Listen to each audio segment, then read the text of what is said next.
Hello and welcome into the Sorare Data Show. I am Andrew Laird. You can find me as Lairdinho on Sorare. Joined today on a Monday, psufans2, Sean Newsham, to talk about some Sorare planning. I explained to Sean a little bit where I was going with this, and then I stopped because I was like, I don't really want to give you too much of where I was coming from this. But the little bit I told you was actually, you took it a little differently, I think. And I think we're just going to get into all of it today, Sean. That's all. Look forward to it, Laird. Cannot wait. Thanks everyone for coming in, particularly the 9 people who liked this stream before we even started, the real MVPs of this stream. Pico Player, Malky, and Bob Franklin all on the podium. Congratulations to you 3. Although just Mike had said is claiming a bronze, but on my chat here I see he's 4th, but we'll see. Stefan, what's up? Matthew Wee, good morning. Pumped to have just won limited Bundesliga Division 1. Great time to plan a gallery expansion. Congratulations, Matthew. DNP Donkey, big gallery still essential these days. I'm at a comfortable level and just sale overflow. Sean, can you ever have too big of a gallery? I mean, yes and no. Like, you can have too big of a gallery where you can just sell parts, but then you will have weeks where, like, you just all of a sudden don't have lineups that maybe you would have that are just really good spots. Like, even just like this international week, like, there's spots on this international week, which, yeah, the rewards aren't that great, but like there's spots where if you have the guys, like you're just in like a battle of like 5 people for what rewards do exist. So like it can still be beneficial. That's fair. That's fair. Scosmo, what's up? Philly Dilly. Don't think a big gallery is required, but you definitely need to be built out for what you play. Before you could have 1 rare and 1 super rare lineup. Now it's way better to have 3 rare lineups and 0 super rares. The 0 super rare is a phenomenal strategy that I don't employ myself, but I'm sure everybody who does is much happier than I am. Yippee-ki-yay. Once with Andy, you said that opening tier 0, tier 1 is a great feeling. I have an example that cannot. Oh, yeah. Oh, Sean. Did you see Yippee-ki-yay? I don't know why you. Well, you might have seen it. It was in last week's the Europa Conference Classic competition. Yippee-ki-yay finished 4th. Okay. And won Samuel Gustafsson from Urawa. No, not Urawa. The screwed up bundle guy that's been screwed up for the whole season. Checks out. They haven't fixed that. Definitely not something that's happened the whole. We've talked about that on this show like 6 months ago. So it's actually not like it hasn't been a problem all season. And the reason it hasn't been a problem all season is because they actually stopped rewarding him. Which they should have. Yes. Well, no, they shouldn't have. They should have just fixed it. So sorry, Yippee-ki-yay, who probably is getting like PTSD from this. Let me just read you the rewards. Musiala, Salah, Rodrigo, Gustafsson, Livakovic, Savio, Brandt, Kovacic, and Rico Lewis. That was Wellenreuther. That was the top 10. Yeah, that sounds unfortunate, to say the least. The least. Yikes. Palmo, what's up? What's happening, guys? Slowly building my rare gallery after 2 years away. Welcome back. Finding decent value in Croatia and loving following the games out there. Set up 3 in-season Prem and 3 in-season contenders. Love to see it. Mike Baston, what's up? That's right. Hit the like button. Sure, what's up? Super Totoro, Sam Oglesby. Nice to catch one live. Thank you for coming in. Sorare Scout, Victor, finally making it live again. What's up? Tuggy in the house. FTJ, Casper, hello from the Netherlands. Johnny, what's up? Another Andrew. Oh, Pudini's in the house. Love it. Quinny. Did you know that Pudini plays again? Yes. Okay. Yes. FTJ says U23 looks tasty this week. Looking at the prize pool to player ratio. The only thing I know is I believe there are 2 U23 goalies. Wismania said, "Are there any U23 goalies?" Oh, is Suzuki not predicted? I don't know. Well, Suzuki starting started all the recent Japan games. I don't know why he wouldn't start. I think it's just like Sorare data lineup projections are just never great for international, especially more than like 1 day out in advance. Like they just are never good. Like Lee Kang In was like 0% to start, and like I'm pretty sure he starts most of the Korea games when Sun's there. Without Sun there, like I would be surprised if he doesn't. You'd be shocked, yeah. But like he could not. Like I don't know. Like I haven't done enough of a look at things to see if that's the case. But like yeah, I'd be pretty surprised if that's the case. Yeah, I haven't even considered looking. So I haven't done mine yet. But I saw it like earlier because I was like, oh, I wonder how many like people I have from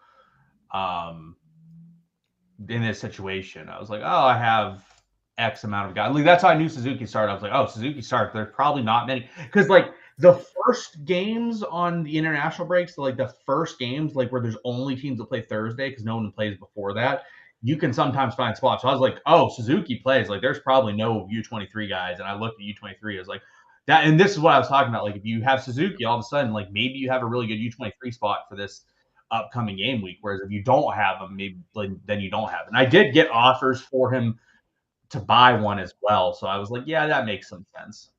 I believe Iker, what is his last name? It's not Iker Alvarez. Is it?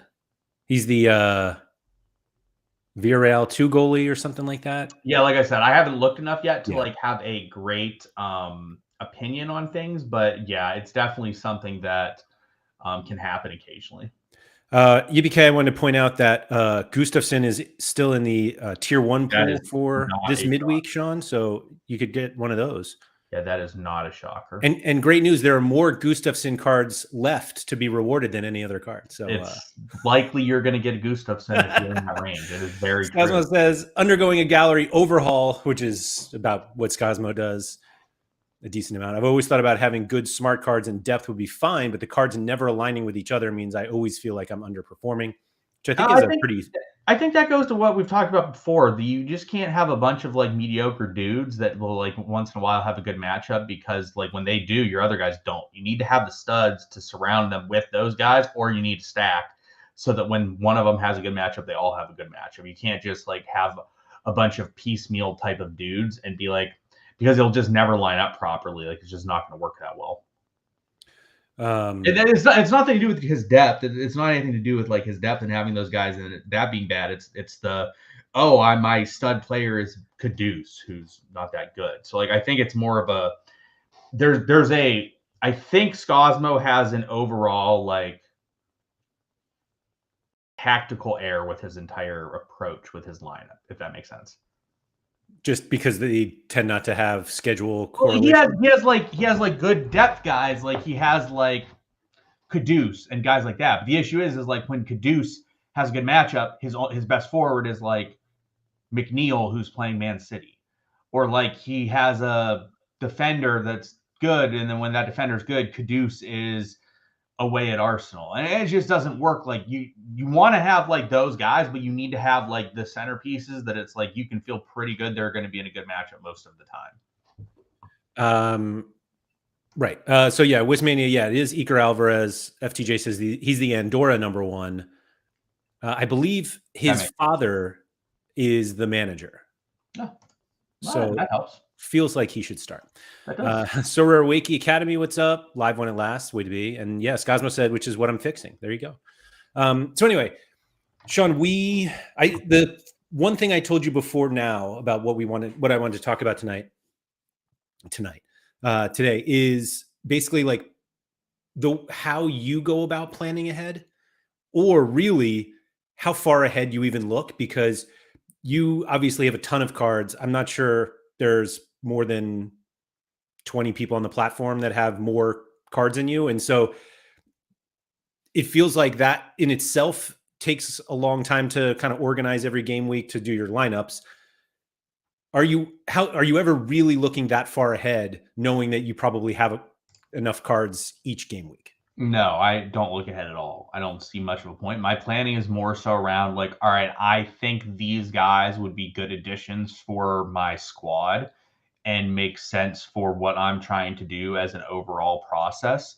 And that's more so my scouting. So like, I'll give the example of what I was trying to do at the beginning of the year. I was like, all right, I am in a position where my Bundesliga super rare was really strong. I had solid goaltending options. I had good defender options in theory. I had good mid options. I had a couple good forward options, but I only had like one forward that made sense. Actually, at the time, I had like Kramaric. So I'm really short at forward. And my defender was also like Kim Min-jae. So I'm effectively short at forward and defender. And the defenders that I had weren't like the highest end guys. It wasn't like Grimaldo, Raum, Middlestat. It was like Kim Min-jae, who I was like, I got some questions about that one. So planning at the beginning of the season, I'm like, I think I need a defender, like one of the higher end defenders. I think that would make a lot of sense for my gallery. I looked through the options. I was like, I don't want to spend the top end, which was Grimaldo, who I thought was the best option. And I was like, I feel like middle stat and Realm are a lot more underpriced from what they should be in comparison to Grimaldo. So I was like, I'm going to get Realm and middle stat. I think that will solidify what I want to do defensively and give me good options. And then I was like, okay, I have like 4 stud mids. My only forward's like Kramaric, who is great, but he also will have some issues. And I was like looking through the forwards. I'm like, all right, Bayern, I have Sane. He's hurt. Don't really trust any of their other forwards except for Kane, who I wasn't willing to go for because it would have broken the bank.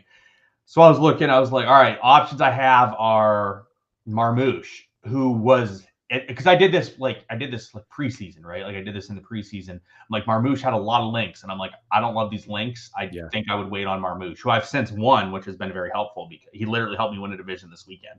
But I was like, I'm a little bit uncomfortable with that. I looked at Marvin Duksh, and I was like, he's got a lot of really bad links, and I was like, definitely don't really want to touch that.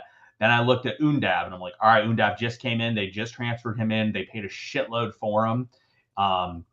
Was there last year. Definitely could take a little bit of a hit because Garassi left, but he could also like absorb more of a role. I'm like, so like looking through it, I was like, all right, that makes a lot of sense as like an option for me. So I pretty much was like, that is clearly my best option and best alternative. So I was like, I'm gonna bring him in, and like I'm also like now that I have them, I'm like and I won Demirovic. Sometimes your plans get changed for based on who you win too. So anyways, like I won Demirovic. I'm like, all right, now I got Demirovic, Undav, and Middlestat, and then I brought in a Karazor in a trade for like when I won Vinny Jr. One of the trades I did, I got Karazor. Actually, no, it's for my Inaki Pena trade. When I got in Karazor. So all of a sudden, like I now have like a good stack for Stuttgart, and like I'm goalies, I'm okay, but like I would like another one.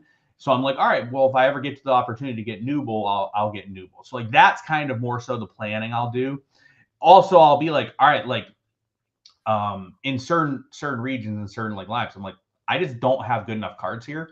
So I'm just gonna run what I have right now. And then maybe when I win a couple more cards and more options, I will reassess my situation and like look at different alternatives and go that way. So that's more of the planning that I currently do compared to the week-to-week planning. So like I have no idea who I have next weekend once international break is out. I have no clue, haven't looked at it at all. Yeah, I think you're obviously in a position where the odds that you're like missing a card that makes a drastic change is low. And so like it's not like you're going into a game week thinking like, oh, I'm short a whatever, let me go buy one. But I feel like people who have smaller galleries like need to look ahead a little more. But I feel like one of the things that we've talked about a lot is not necessarily just looking at like, here are my, well, I'll even use the like Bundesliga example here, that we're like, you shouldn't necessarily just get like 5 to 8 cards and just being like, this is what I run. But it does feel like that's sort of what you were explaining, that like, obviously you have more than just that, but it feels like once you get to a certain number of cards in your gallery, you do sort of focus more on the like, what is my best possible lineup every game week, and then just kind of hope that it works out at some point. Yeah, like I mean, there's typically ways that you can like improve your lineups. Even for me, like there's ways every week for me to like realistically improve my lineups. But like I'm not going to just go buy players every single game week and just bring in new players that better suit that game week.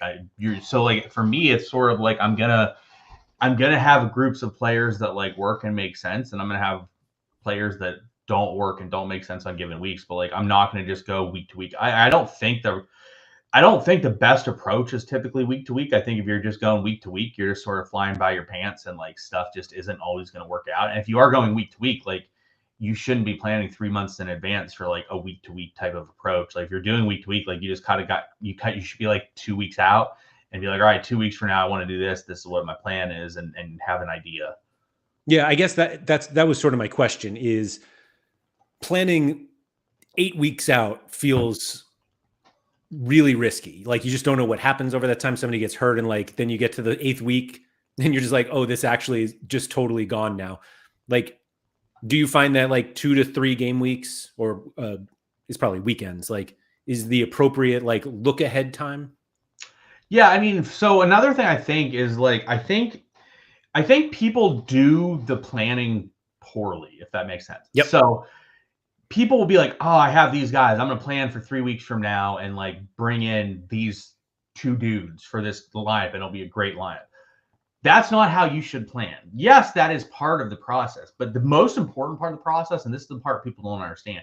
Let's say you're trying to set a challenger lineup, and like you are preparing your challenger lineup for 3 weeks from today. Well, if PSV is a 4.5 goal favorite 3 weeks from today, and you just aren't running PSV guys, and you're running your like Groningen guys because they have a good matchup, it doesn't matter. You're still going to get smashed by the PSV guys realistically. What you want to do from a planning perspective is map out, basically, I would call them the problem teams, right? We'll call them the problem teams. The teams in each region that are like, oh, these guys, if they have a really favorable matchup and I don't have them, I'm just probably screwed. Like, yeah, obviously it could not work out and it might not happen. But like, if PSV is at home against like a dog shit team in the Eredivisie and Buscagli's in line, like Buscagli's probably going to put up like 100. Like, I think Buscagli's like got an L15 of like 82 or something right now. What is it's something absurd. It's something And absurd like that. and like, let's be honest, I don't give a shit about the midweeks where they're an underdog. Like, I don't care. Like so in the last like 15 games, can you pull up Buscagli's graph real quick and just show the Eredivisie? That's exactly, yeah, I have it up here. Hold Yeah, on. like this is what like you're just not gonna do. This is You're his just last year. not gonna do that well. Like if they have good matchups, you're not gonna do well. So like his worst outcomes, right? Who do you think that 57 is against? It's not Feyenoord. Who do you think the 57 is against? AZ or Ajax? AZ. Who do you think the 38's against? AZ, Ajax, or PSV? That one's against Or Feyenoord. Yeah. So AZ, like those are against Feyenoord. His 41. Who do you think that 41's against? I guess one of them. Yeah, there's away to Ajax, home against Feyenoord. So against AZ. like one of the key things with scouting is find out, okay, when do the problem players have a bad matchup? Because if you just go out there and you run your Groningen stack and they're at home and PSV's at home against, I don't know, whoever, like Buscagli's going to be an issue to you really doing well anyway. So like the real way to plan is to be like, all right, these are the 5 spots where PSV has an issue. And I would say like there's only certain teams in each league right now that are problem teams. And PSV is the biggest problem team that there is on the platform, I would say. But like there's probably 3 to 5 spots a year where it's like these are where I want to focus on. And I mean, 2 of them are coming up. 2 of them are coming up. So like maybe all of a sudden, like this is where you should have focused your attention for your challenger lives. If you're playing the Prem and Liverpool is home against, I don't know, one of the dog shit teams, all right, that's not a great week. Maybe, but like you have to decide like who are the issue teams? Who am I going to be? What is my budget? Like who am I going to go after? Then, okay, who are the problems? Who are the guys that are going to do well? Like if you're in the Liga, when does Madrid play Barca?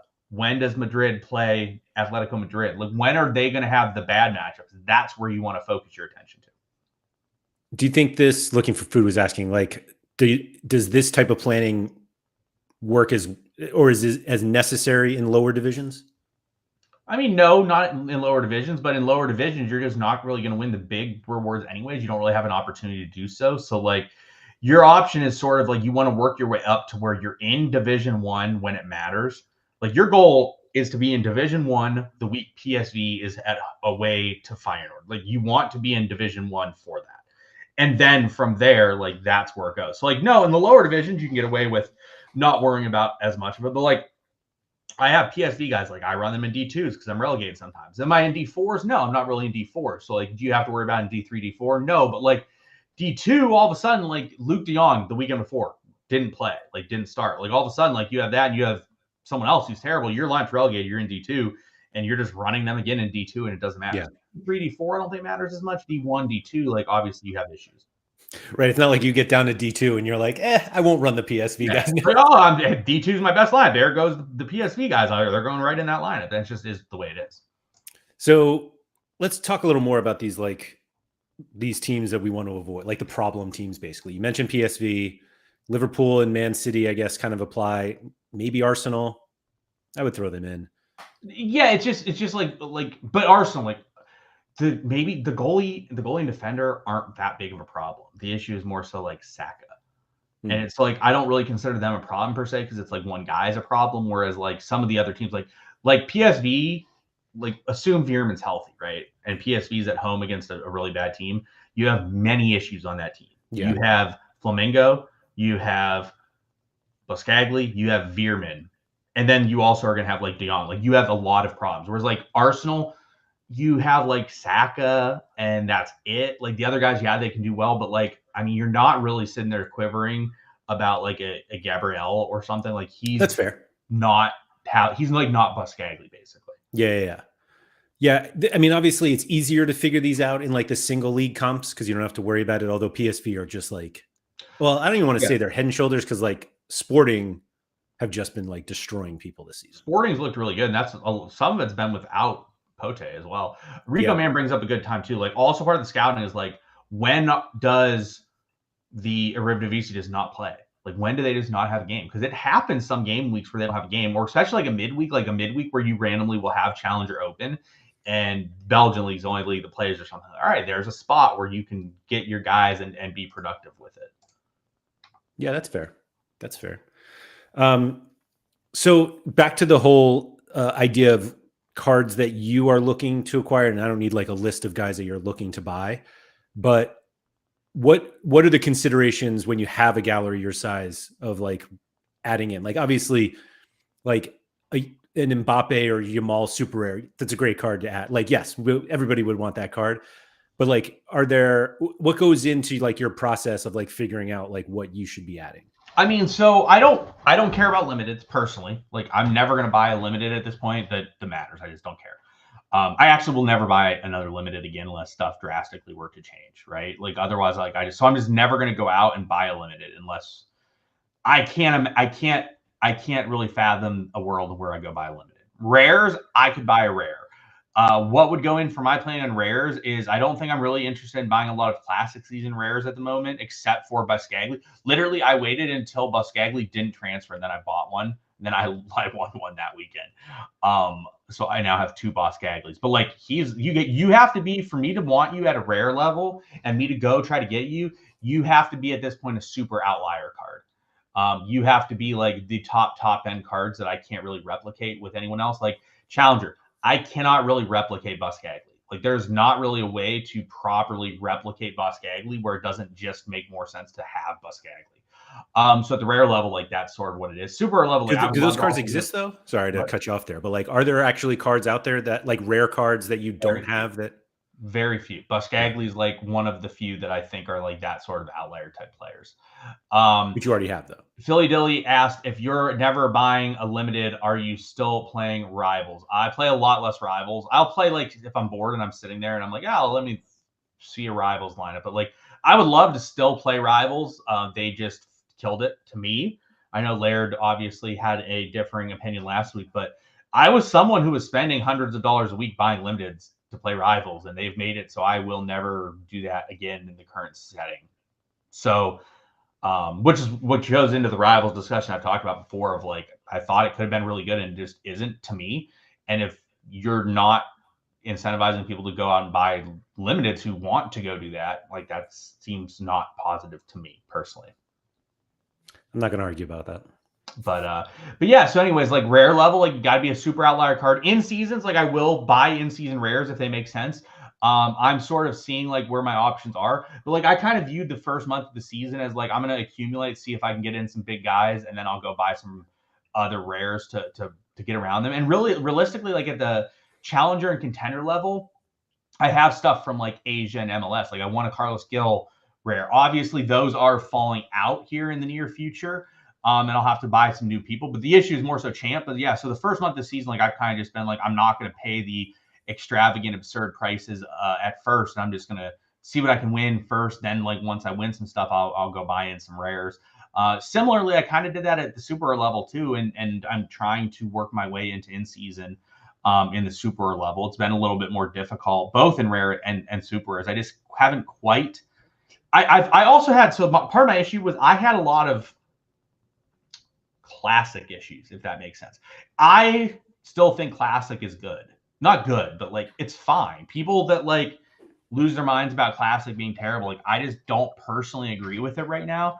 Am I winning as much as if I was playing in season? No, but like I feel like it's hard for me to play in season well unless I have options in order to do that. And so I'm working my way there. Like I'm close in the super rare division in the Bundesliga and in the Prem, and I am not close in La Liga, which is just so happened like I've won 2 massive in-season La Liga cards. Yeah, and you I did. didn't really. I just don't have the support there. Like if I were to win like a Harry Kane in the Bundesliga, I'm ready to go. I will buy a couple more cards, but like I also like I have Marmoush in season.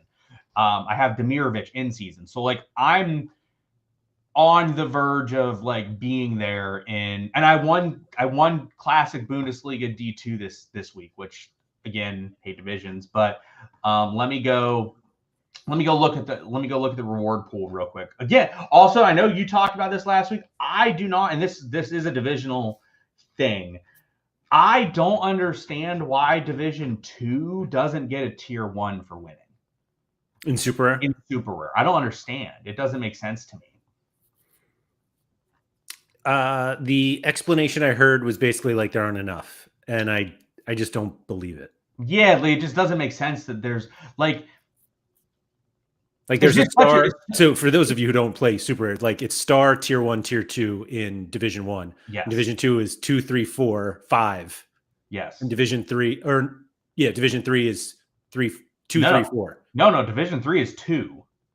Yeah, 2, 3, 4, right? Yeah, so like there's not much there's like no difference between Division 2 and 3. So like maybe the solution is like instead of giving a tier 1 to second in Division 1, you give a tier 2 and you give a tier 2 to third, and then you give a tier 1 to first in Division 2. But like I just refuse to believe that there are not enough tier 1s to give one in Division 1 and one in Division 2. Yeah, I find it very hard to believe that is the case as well. So anyways, like I just am going to look at the rewards real quick because like I said, I'm close to just being ready to go. So some super rare rewards in Division 2. Lukeba. If I get a Lukeba, all of a sudden I have some defenders. I'm a little bit ready. Pavlovic. If Pavlovic is there. Amiri's been pretty good. There's another Marmoush. Is it tier 2? Yes, currently. Wow. Like things could change. Marmoush is a tier 2. I don't know why. Like it could change, but like if I want another Marmoush, I could sell one of my Marmoushes, go buy a card that would fit and make sense. So the part of the issue is like I've won since the season started. Demirovic, Gnabry, and Marmoush. They're all forwards.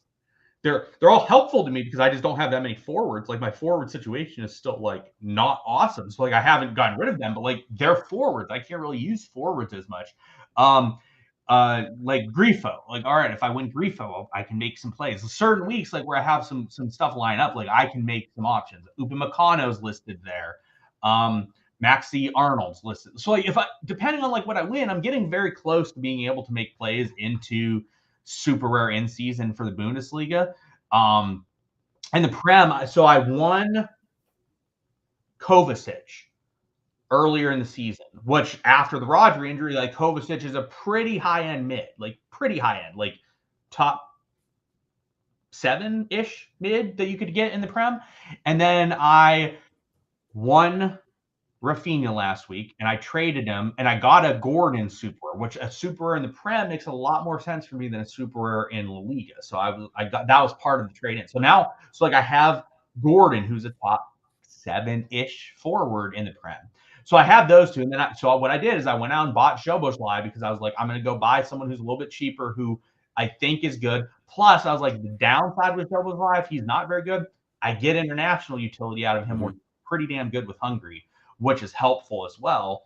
So I was like, there's just like backed up downside protection on Szoboszlai, where like, let's say he loses role. Like he didn't start this weekend. Like let's say he consistently now doesn't start and I can't use him in season anymore.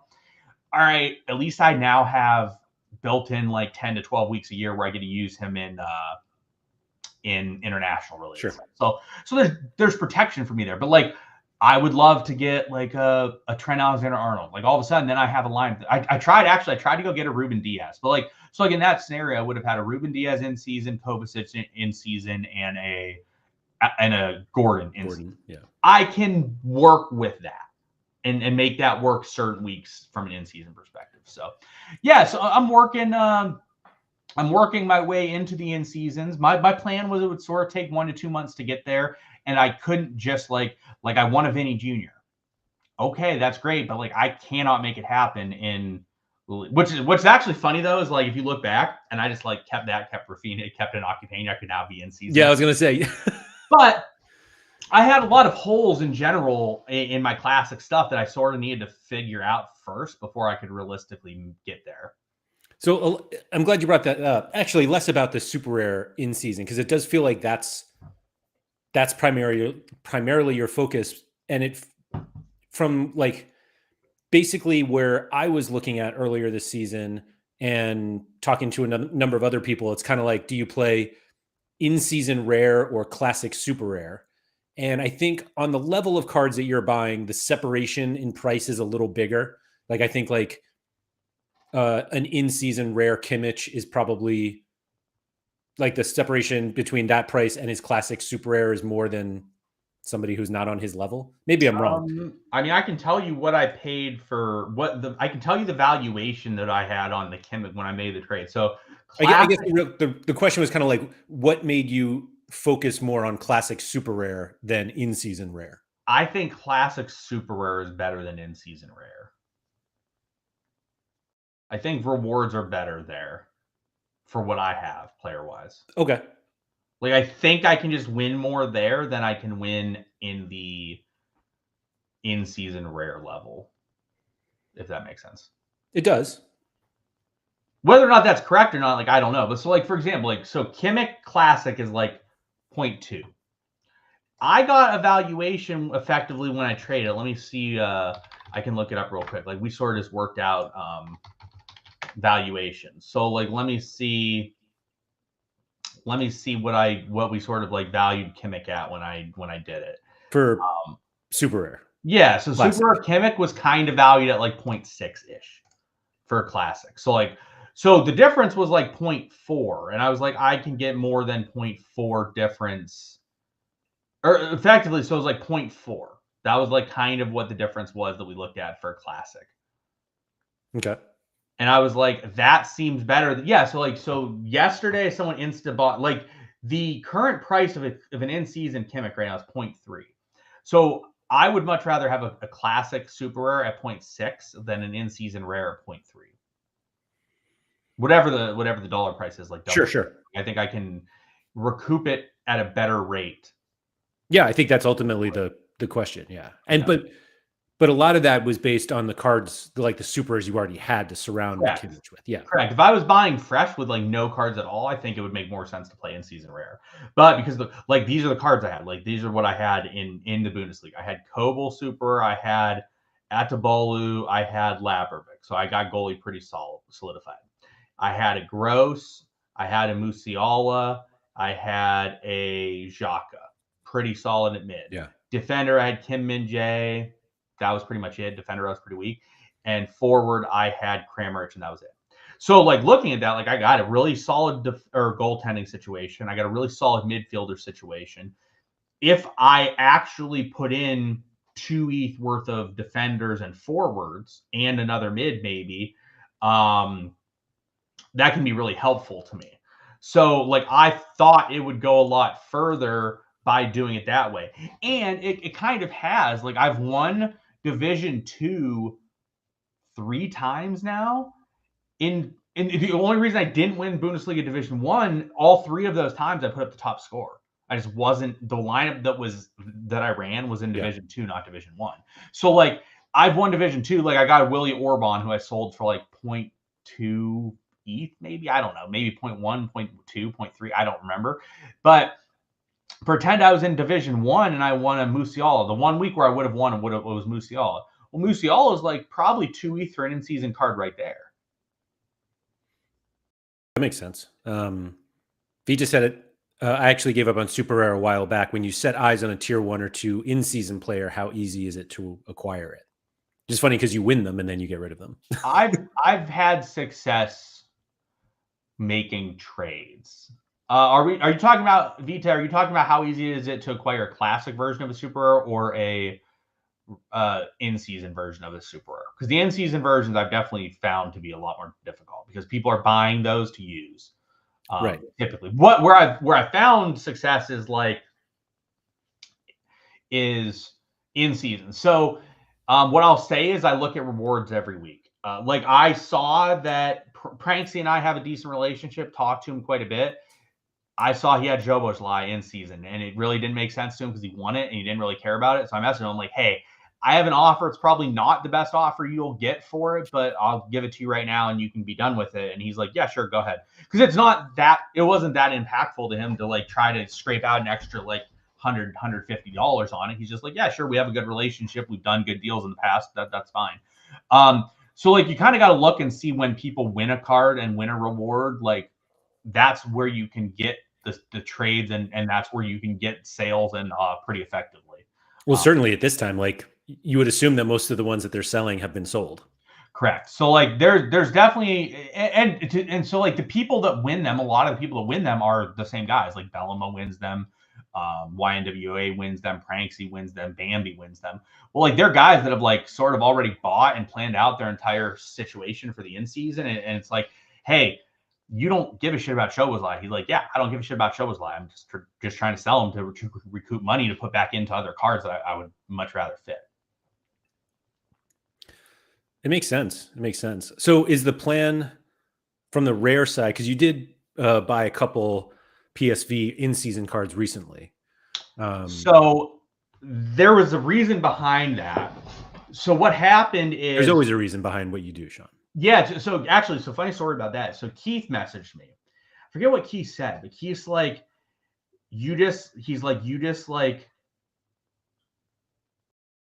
I forget what he said, but he's like basically like you just like recklessly go and buy shit. I'm like, I never recklessly go and buy shit. I'm like, once I decide that's what I should do, I go and buy it quickly, and I'm very decisive.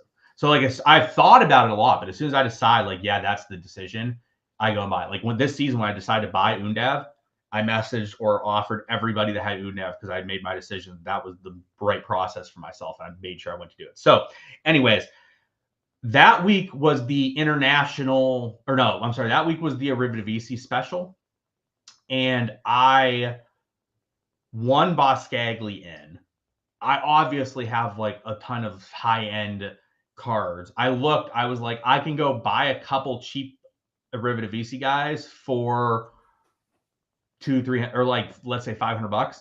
And I was like, and then if I can trade out a Veerman or a De Jong for an in season of that same player, I can basically run out like one of the strongest lines I can do without running like Benitez with it, that was kind of my thoughts is like, I just don't really want to run Benitez with it because I want to, that's sort of the differential I see is like, if you don't run Benitez and they concede, Flamingo can still do great. De Jong can still do great. Veerman, all those guys can still do great if they concede. And even if they don't concede, like Benitez puts up 60, I can have someone else that can match that if they get a clean sheet or just sort of the correct situation. So I was able to trade out and get in a Veerman in-season card, a Flamingo in-season card, and then a couple other in-season cards so I can play that competition. And I knew going forward, like MLS is ending, so like me having these cards is good anyways because once that's over, I can run them. So like basically like MLS ends this weekend. And they have playoffs and shit, but like whatever. I now have Diego Costa, who I won, Boskagli, who I won, Veerman, who I traded in, Flamingo, who I traded in the same deal for Veerman. So effectively, like, I have those four guys. That's pretty damn good from a in-season challenger lineup, correct? Sure. Like I also won a Trincao in season. Like I've won a Trincao in season, which another great card. So like now on a weekly basis, I can sit there and I can decide like what of these options is the best option for me in a given week. And like even if I decide not to run them all together, you have three lineups. So like I can run a couple of them here, a couple of them there, split stuff up. I'll hopefully continue to win some decent cards in those divisions that make sense as well. Like I won an Anthony Morris. I can run that. I want a Brandon Michel. I can run that. I run I crafted a Nick Oli the other day. I can play that. So like I just will have options now. Like once MLS is ending. There's a question here from Blue Tomatoes. Do you consider buying a player twice or more in a single scarcity? For example, you play the Bundesliga comp and you buy 2 Grimaldos because he's so good, or do you buy 1 Grimaldo and other players in order to get better matchups? So the answer is really it's a depends to you situation. It depends on your risk averseness. Like Challenger, Buscaglia is the best defender. Like if you could run 6 Buscaglias, that's probably better than running 1 Buscaglia and anything else. That said, Buscaglia transfers. All right. It goes to the Rodri. We talked about Rodri so much in here. Like we said at the beginning of the season, well, shit, like if you could run 6 Rodris, you probably want to run 6 for Rodris. Well, then he tears the ACL and you just completely blow up your entire plan in shit. So like to me, I typically will just like to spread things out. Like you get a random DMP, it ruins your weekend. Yeah, Vita said ACL and in-season cards. I think it would be more fun, not more fun, but like more of a logical path from an in-season perspective if they didn't like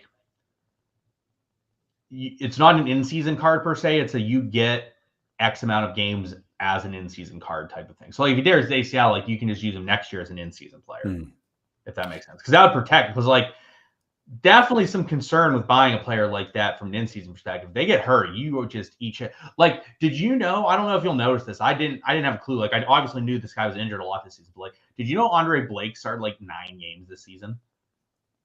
That's it? Yeah, that's it. I was like, holy shit. Like, I know he was injured a lot, but yeah, he started like 9 games. Like, if you buy an in-season card and he plays like 9 games, like that kind of just sucks. Like 9 MLS games? Like he played I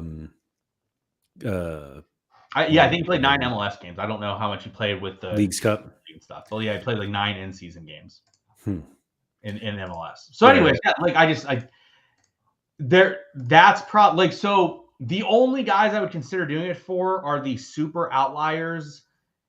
And again, like Buscaglia. Buscaglia has a just death. He just basically has a death like hanging over him. It's like this guy's gonna die soon. It's just a matter of when. But till then, he's gonna be the best guy, period.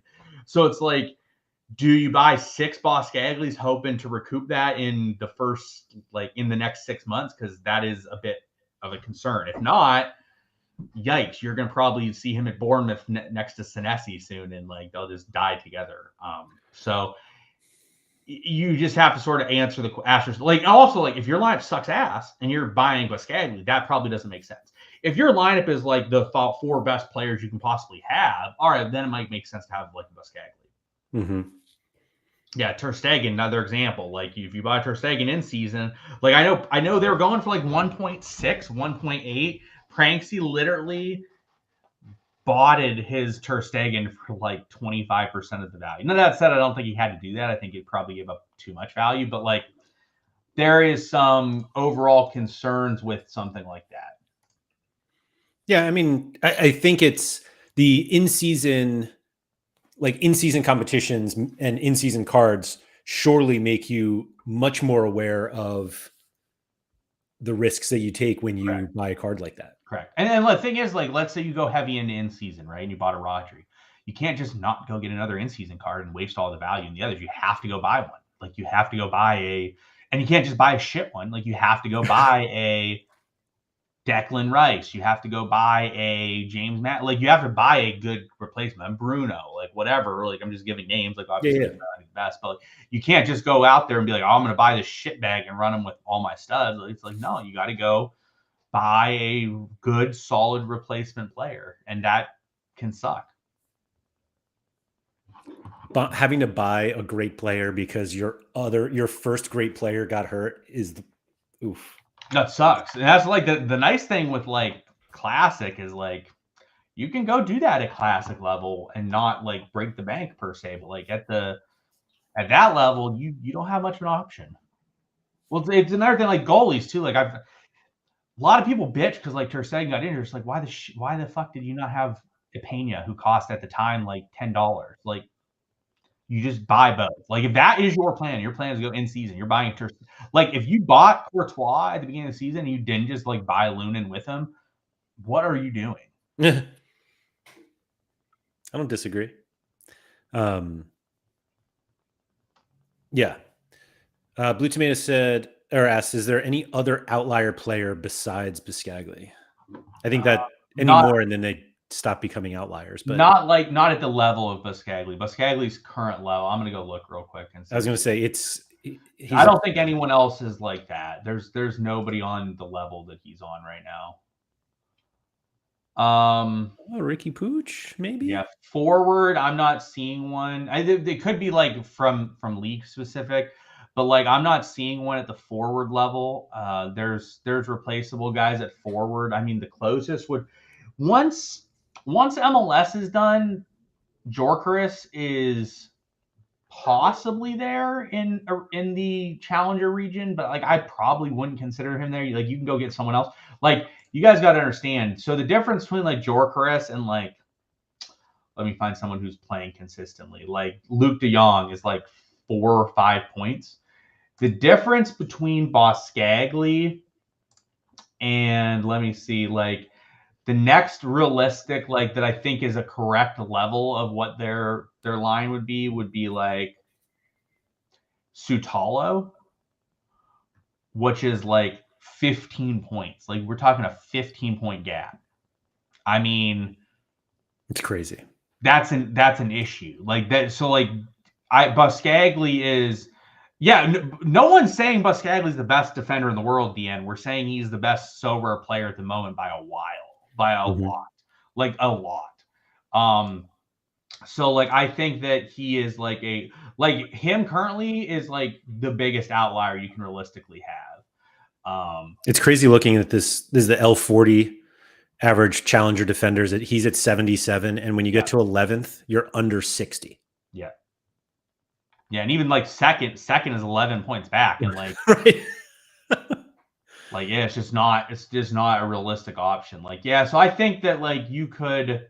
There are outliers at other spots, but Biscagli's the one that is the most outlierish. Like we literally see how many graph. He had like 3 games below 60 in his last like 30. Below 60. It's crazy. Yeah. No, like eventually, like I said, he's gonna end up on Bournemouth and he's just gonna die. But until then, like if you don't have Biscagli, you're gonna have bad times. This midfielder list is packed with MLS guys. It is. Once MLS done, Veerman's a pretty big outlier when healthy. But like Pedro Gonzalez has been very good to start the year, but like he's hurt right now. So is Veerman. After that, like who's the next guy up? Like that's like you feel good about what their number is from a contender. It's probably Tillman.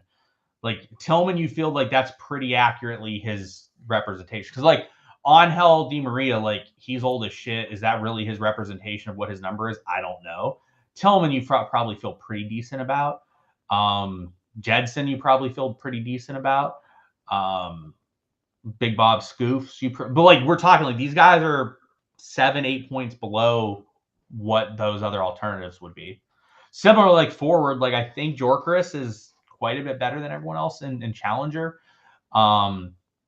And then there might be some guys in like a league specific setting, but like, yeah. So like after MLS is at Berghaus is hurt. So like you have like Luke De Jong, who's like 6 points worse, probably. Dries Mertens is like 6-7, but he's rotating more. There's not tons of great options at forward. No. Like Jorkaris would be a pretty good option outside of Biscagli in the Challenger division. But again, it's nowhere near what Biscagli is. It's Vita said there are 2 reasons I don't play Challenger: MLS and PSV. Yeah. There's a pretty significant drop off in. This is crazy to say. It's a pretty significant drop off in players when MLS leaves. Yes. The midfielders are very strong in MLS and a few forwards are really strong in MLS. Once MLS stops for the year, it becomes a lot lower scoring from a midfield perspective. For sure. Yeah. Agreed.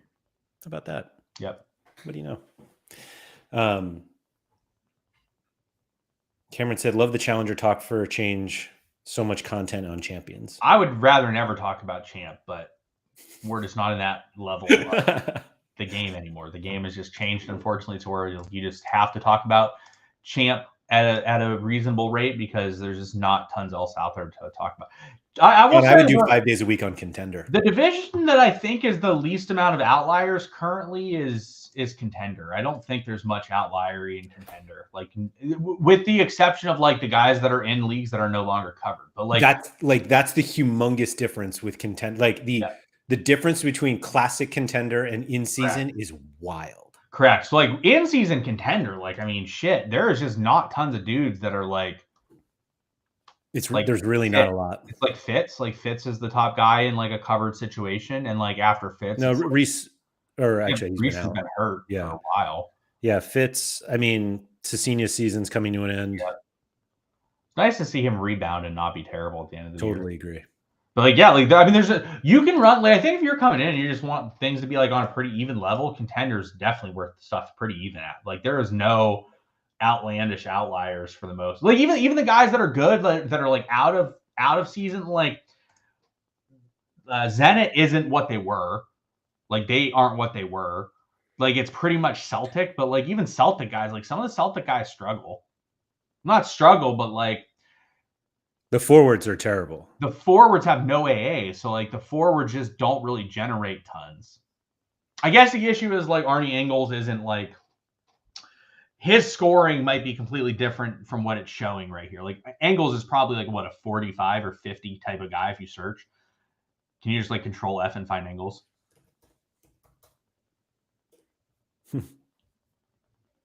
He's not. Oh yeah, you gotta go like that makes sense. You gotta go way down.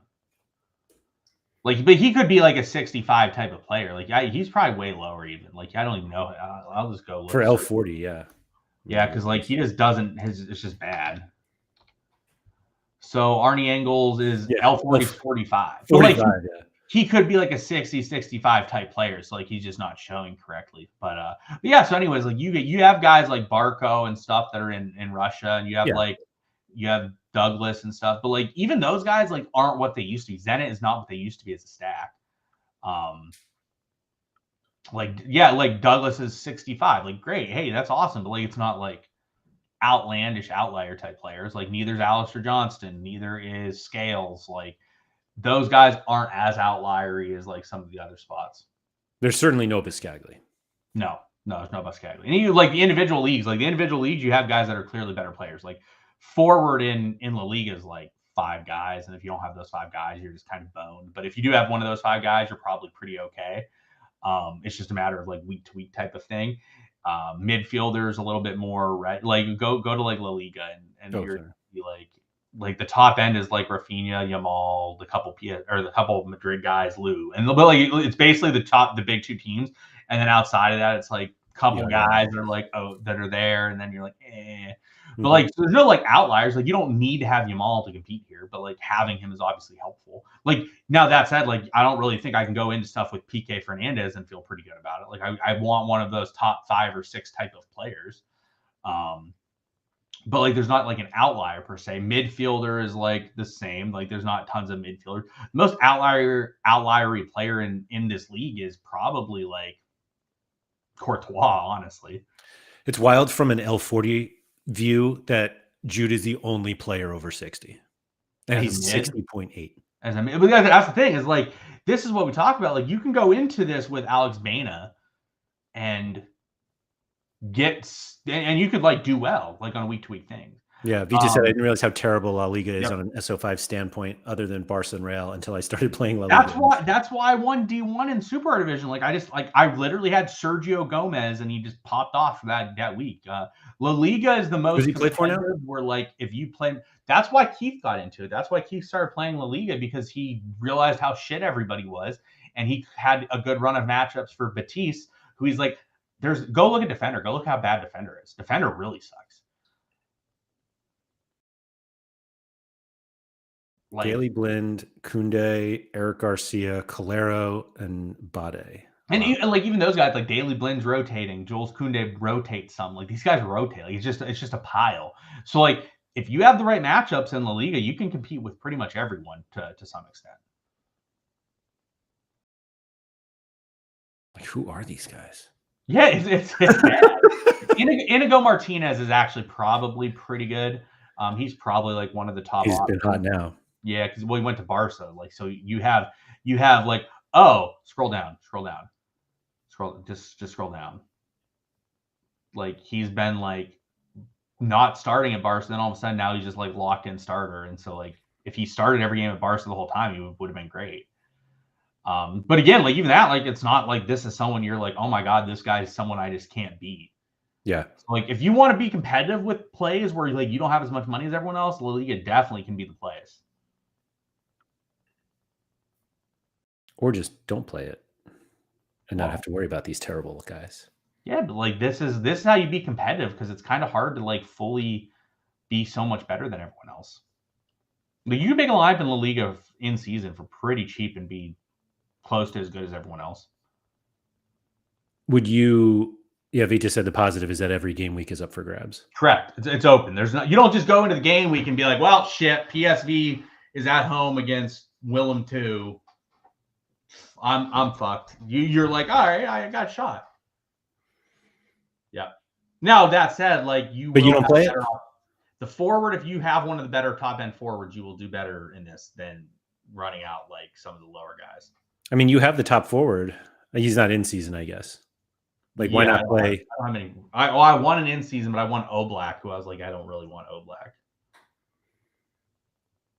But yeah, you can run some of these lower guys and be like, you can run Iago Aspas. He's cheap as shit. He's pretty good. He's been too old for like 5 years. Yeah, but like the thing is like old doesn't really matter in season. He just churns. Yeah, old doesn't matter for in season because you're basically buying a guy for in season for like one season. And after that one season, they lose so much value anyways that I just don't really think having an old guy's that bad. Like buying a Lewandowski is not a bad thing. Like Lewandowski has like 10 goals in 8 games in the league. I was gonna say he's been very good this year. Victor said it's always PSV that's being used, but Sporting scores much higher this season. Sporting's been really good. Their scores though outside of Gyökeres and the issue is they've rotated quite a bit. So like the defender's been up in the air to some extent. Outside of Pote and Gyökeres, like everybody rotates to some extent, so it's not as clean there as like some of these other teams. It's like, yeah, you're pretty confident they're going to play most of these games. You know what the key was for Sporting? Adon and Coates leaving. Yeah, Rico Man said DeBoss. Look at DeBoss. Yeah, but DeBoss didn't play like the first like 7 games of the year, or he was like bench piece at the beginning of the year. And then he started playing and was just smashing because I think he's better. Like he should have been started. Like DeBoss on the right and Ossio on the left is a really damn good center back combination. That's pretty good. Yeah. Well, and yeah, there's one game where he sucked. He had a decisive. He just also had a negative. Mm-hmm. Oh, against PSV. What are the odds? How about that? Well, yeah. Weird. They play a team that's good. So I also I'm pretty sure they haven't played the good teams in Portugal yet. I don't think so yet. Yeah. It might be right after the it's coming up, I thought. Maybe not. Maybe they played him, he just didn't start. They must have played him, he just didn't start.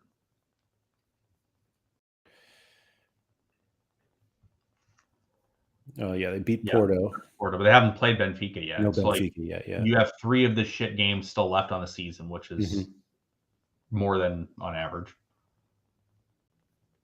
Yeah.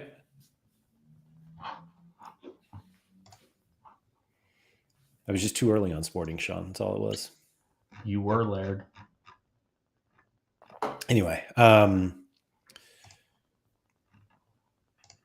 You got anything else? No, not really. Me neither. Yeah, I just wanted to look into how you plan, because you plan very differently than a lot of others, and but I think that there are a lot of things that you do based on your gallery size that like people who have smaller galleries could actually take advantage of as well. And I think we got those covered today. So thank you to everybody for coming. If you could please like, subscribe, all that good stuff. Shout out to Quinny. I'll be back tomorrow with Harry Trades, who is a lot richer. I saw that. I was pretty pumped because he passed Keith, which I love to see that. First and second, those two. Yeah, first and second. But I'd much rather, if I'm choosing who I want to see win and it's Harry versus Keith, definitely picking Harry. Wow. I mean, Laird, if you had to pick, which one are you choosing? Thanks everyone for coming. I'll talk to you tomorrow.